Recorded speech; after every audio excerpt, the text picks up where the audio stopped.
నమస్తే, welcome to our channel ఆలయ యాత్ర. ఈరోజు మనం తిరుపతికి దగ్గరలో ఉన్న ఒక పురాతనమైన అలాగే శిథిలమైపోయి ఉన్న 500 సంవత్సరాల క్రితం నాటి ఒక ఆలయాన్ని అయితే మనం చూడబోతున్నాం అన్నమాట. ఈ యొక్క ఆలయాన్ని నిర్మించే సమయంలో 18 ఎకరాల విస్తీర్ణతలో ఈ యొక్క ఆలయాన్ని అయితే నిర్మించారు. కాకపోతే హైదర్ అలీ యొక్క దండయాత్ర ద్వారా అలాగే భూ కబ్జాదారుల వల్ల ఈ యొక్క ఆలయం ప్రస్తుతానికి 22 సెంట్లు మాత్రమే మిగిలిందనమాట.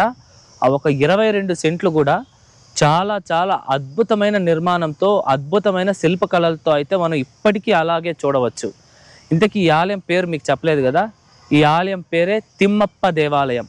ఈ యొక్క ఆలయాన్ని తాళ్లపాక అన్నమాచార్యుల వారి 4వ మనవడైన తాళ్లపాక చెన్నన్న ఈ యొక్క ఆలయాన్ని అయితే నిర్మించారనమాట. ఈ యొక్క ఆలయం తాలూకా పూర్తి స్థల పురాణము నిర్మాణ చరిత్ర అంతా మనం అక్కడికి వెళ్ళి అయితే తెలుసుకుందాం.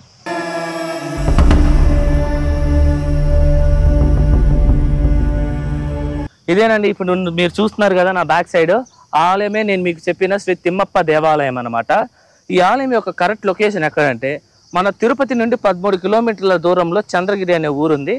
ఆ ఒక చంద్రగిరిలో మనకి క్లాక్ టవర్ ఉంటుంది అనమాట. ఆ క్లాక్ టవర్ నుండి రైట్ తీసుకొని స్ట్రైట్గా ఒక 3-4 కిలోమీటర్స్ వెళ్తే లెఫ్ట్ సైడ్లో మనకి ఇస్లామిక్ కాలేజ్ ఒక కాలేజ్ వస్తుంది.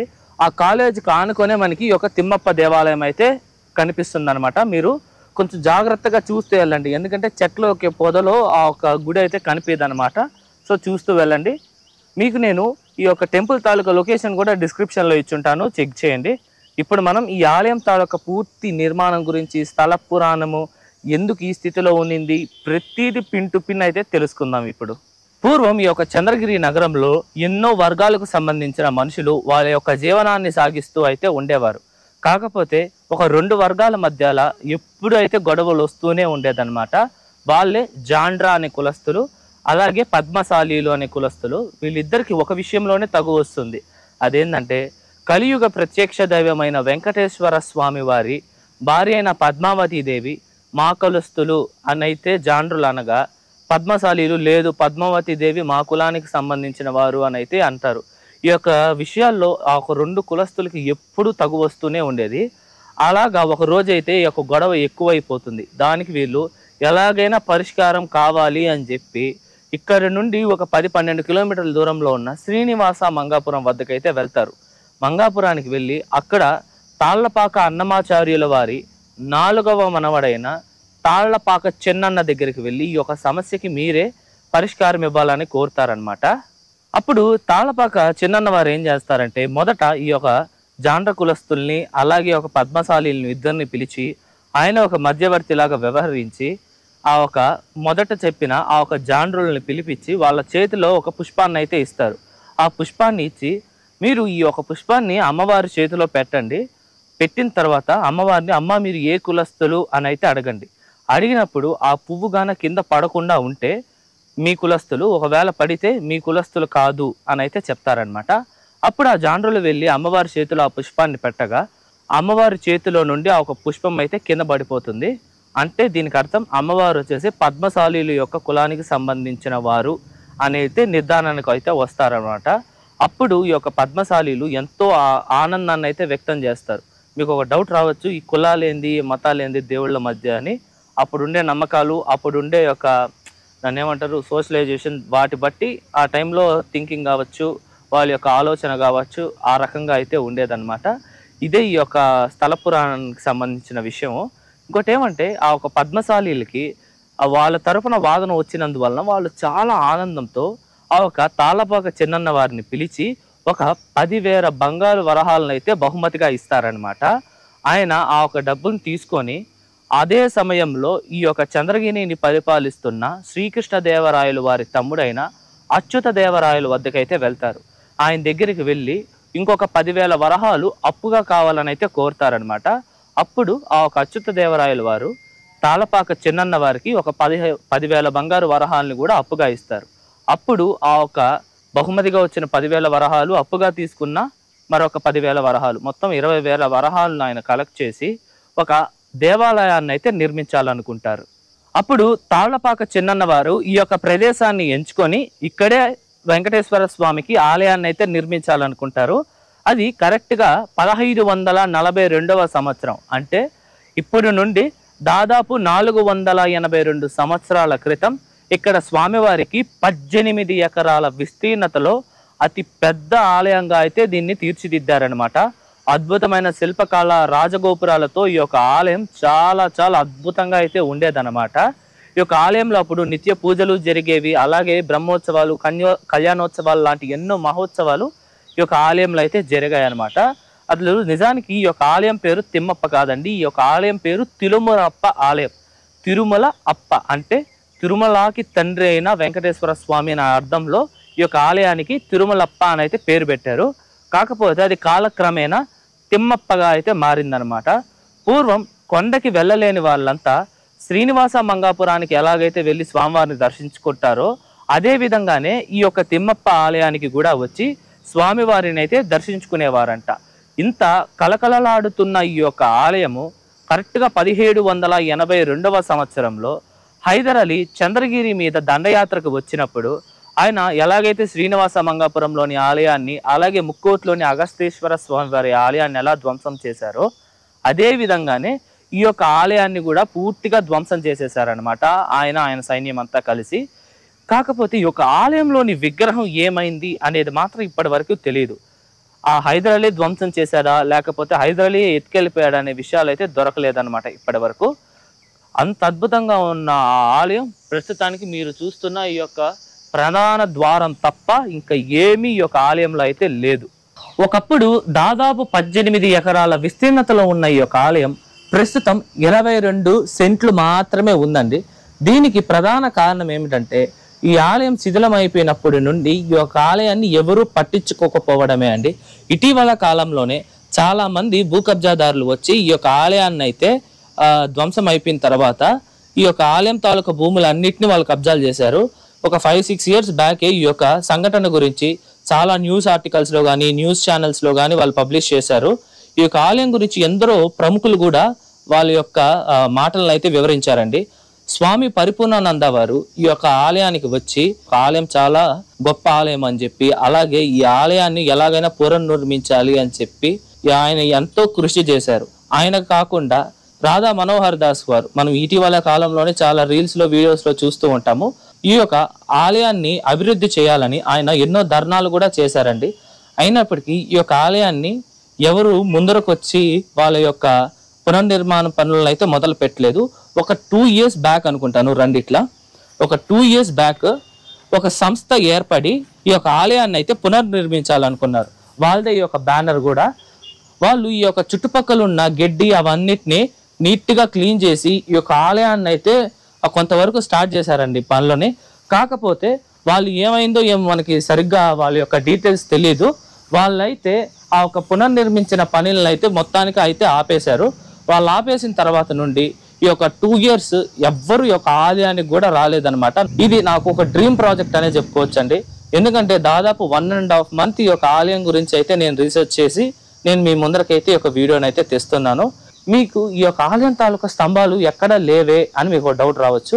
ఈ ఆలయం తాలూకా స్తంభాలు ఇవన్నీ మన తిరుపతిలోనే ఒక ప్రదేశంలో ఉంది, అదే ఎస్వి యూనివర్సిటీ. మనకి ఎస్వి యూనివర్సిటీలో ఎక్కడుందంటే ఈ యొక్క స్తంభాలు అవన్నీ మనకి తారక రామ స్టేడియం ఉంది కదా, ఆ తారక రామ గ్రౌండ్ నుండి మనకి ఎదురుగానే ఇంకో గేట్ వస్తుంది అనమాట, యూనివర్సిటీ గేట్. ఆ యూనివర్సిటీ గేట్కి లోపలికి వెళ్ళి ఫస్ట్ లెఫ్ట్ తీసుకోగానే మనకి లెఫ్ట్ సైడ్లోనే మనకి ఈ యొక్క స్తంభాలన్నీ మనం చూడొచ్చండి. చాలా చాలా అద్భుతమైన స్తంభాలు మనము ఈ ఆలయానికి సంబంధించినవన్నీ అక్కడ చూడొచ్చు. అంతేకాకుండా వాళ్ళే ఒక 4-5 స్తంభాలని వాడి వాళ్ళే ఒక చిన్న మండపాన్ని కూడా వాళ్ళు డిజైన్ చేశారు, అది కూడా మీరు చూడొచ్చు.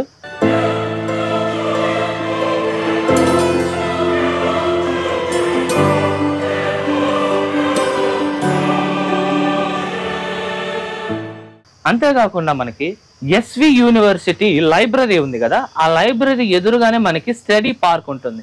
ఆ ఒక స్టడీ పార్క్లోనే ఈ ఆలయానికి సంబంధించిన అతి పెద్ద స్తంభాలను అయితే మనం చూడొచ్చు. దాదాపు 6 స్తంభాలు మనకి ఆ ఒక పార్క్లో అయితే కనిపిస్తాయండి. వాటి మీద నరసింహస్వామి యొక్క విగ్రహాలు, అలాగే స్వామివారి దశావతారాలకు సంబంధించిన విగ్రహాలతో పాటు అమ్మవారి విగ్రహం, ఆంజనేయ స్వామివారి విగ్రహాలను కూడా చాలా చాలా అద్భుతంగా అయితే చెక్కి ఉండారనమాట.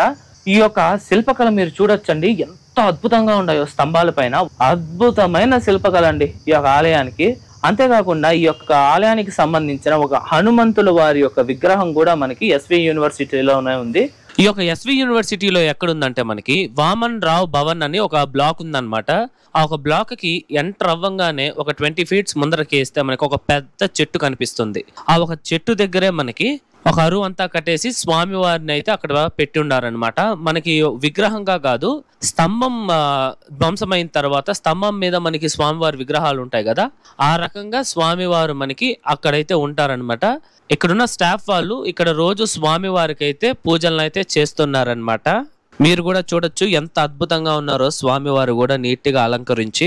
ఈ ఆలయానికి సంబంధించిన స్తంభాలు అవ్వచ్చు ఇవన్నీ ఆ ఒక ఎస్వి యూనివర్సిటీకి ఎప్పుడు వెళ్ళిందంటే 1954వ సంవత్సరంలో ఎస్వి యూనివర్సిటీని అయితే నిర్మించారండి. యూనివర్సిటీని స్థాపించిన తరువాత ఈ యొక్క స్తంభాలని ఇవన్నిటిని అక్కడికి తరలించారంట. ఎందుకంటే ఇక్కడ ఉన్న స్తంభాలను ఈ యొక్క విగ్రహాలన్నీ గ్రామస్తులు వాళ్ళు ఆ సమయంలో ఎత్తుకెళ్ళిపోతున్నారని చెప్పేసి ఇక్కడ ఉన్న స్తంభాలని హనుమంతుల వారి యొక్క విగ్రహాన్ని అన్నిటిని ఎస్వి యూనివర్సిటీకి తీసుకెళ్లి అక్కడే ఇప్పటికీ కూడా భద్రపరుస్తూ ఉన్నారు. మీరు ఎస్వి యూనివర్సిటీకి వెళ్ళి ఈ యొక్క స్తంభాలను కూడా చూడండి, చాలా చాలా అద్భుతంగా అయితే అనిపిస్తుంది. ఇంతసేపు నేను మీకు మొదటి నుంచి చెప్పిన ఈ ఆలయం తాలూకా స్థల పురాణం అంతా తాళ్లపాక చిన్నన్న వారి కాలంలోనే కాపర్ ప్లేట్స్ మీద నీట్ గా వాళ్ళు రాసి ఉన్నారు. ఇప్పుడు మీరు చూస్తోంది ఆ ఒక ఫోటోనే. ఇంతకు ముందు మనం ఈ ఆలయం తాలూకా పూర్తి స్థల పురాణం అయితే తెలుసుకున్నాం కదా. ఇప్పుడు మనం ఈ ఆలయంలో ఉన్న ప్రస్తుతానికి మిగిలి ఉన్న శిల్పకళలు ఎంత అద్భుతంగా ఉంటాయో చూద్దాం రండి. చాలా చాలా అద్భుతమైన శిల్పకళలు ఇప్పటికీ మనం ఈ యొక్క ఆలయంలో అయితే చూడొచ్చు. చాలా చాలా అద్భుతంగా అయితే ఉందండి. ఇక్కడ చూడండి, ఇక్కడ వచ్చారంటే పైన మీకు కనిపిస్తోందా, పైన మనకి కూర్మావతారంలో ఉన్న స్వామివారి యొక్క విగ్రహము, అలాగే మత్స్యావతారంలో స్వామివారి రూపం, అనంత పద్మనాభ స్వామి రూపంలో స్వామివారు శ్రీదేవి భూదేవి సమేతంగా శయన భంగిమలో అయితే ఉన్నారనమాట. ఇటు రండి, ఇక్కడ ఆంజనేయ స్వామి వారి విగ్రహాలు చాలా చాలా ఎక్కువగా ఉన్నాయండి. ఇవి కూడా ఆంజనేయ స్వామి వారి విగ్రహాలే. పైన ఈ పక్క రావణుడు, ఈ పక్క ఆంజనేయ స్వామి లంకా దహనం ఘట్టాన్ని ఎంత అద్భుతంగా చిత్రీకరించారో చూడొచ్చు మీరు. ఇదండి రాముల వారు, లక్ష్మణుడు, అలాగే సీతాదేవి రామాయణ ఘట్టాలు అయితే చాలా ఉన్నాయి. ఈ యొక్క పగుది మొత్తం రామాయణం గురించే నీట్ గా చిత్రీకరించున్నారు. ఇక్కడ మీకు నరసింహస్వామి హిరణ్యకశిపుణ్ణి వధిస్తున్న ఒక సంఘటన చూడొచ్చు. ఇక్కడ యోగ నరసింహస్వామి వారి యొక్క రూపం చూడొచ్చు. ఈ పక్క చూస్తే ఇంకొంచెం ఎక్కువ కార్వింగ్స్ తో ఇక్కడ ఈ యొక్క రూపం అయితే అద్భుతంగా చెక్కుండారండి. ఇటు రండి మీ కిందకి, ఒక బట్టని మడుతుంటది చూసారా, అది ఎంత బాగా చేస్తున్నారు చూడండి కార్వింగ్. రాముల వారు ఆ ఒక మాయా లేడీని వేటాడుతున్న ఒక దృశ్యాన్ని అయితే మనం చూడవచ్చు. సీతారాముల వారి యొక్క విగ్రహాలు చూడండి ఎంత అద్భుతంగా ఉన్నాయో.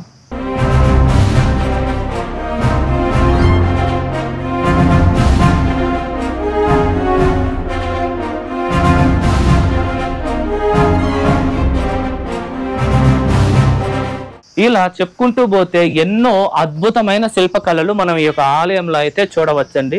మీరు కూడా చూసి ఉంటారు ఎంత అద్భుతమైన శిల్పకళ ఈ యొక్క ఆలయంలో ఉందో. మీరు కూడా ఈ యొక్క చంద్రగిరి పక్క వచ్చినప్పుడు ఒకసారి అన్న ఈ యొక్క ఆలయాన్ని అయితే దర్శించండి.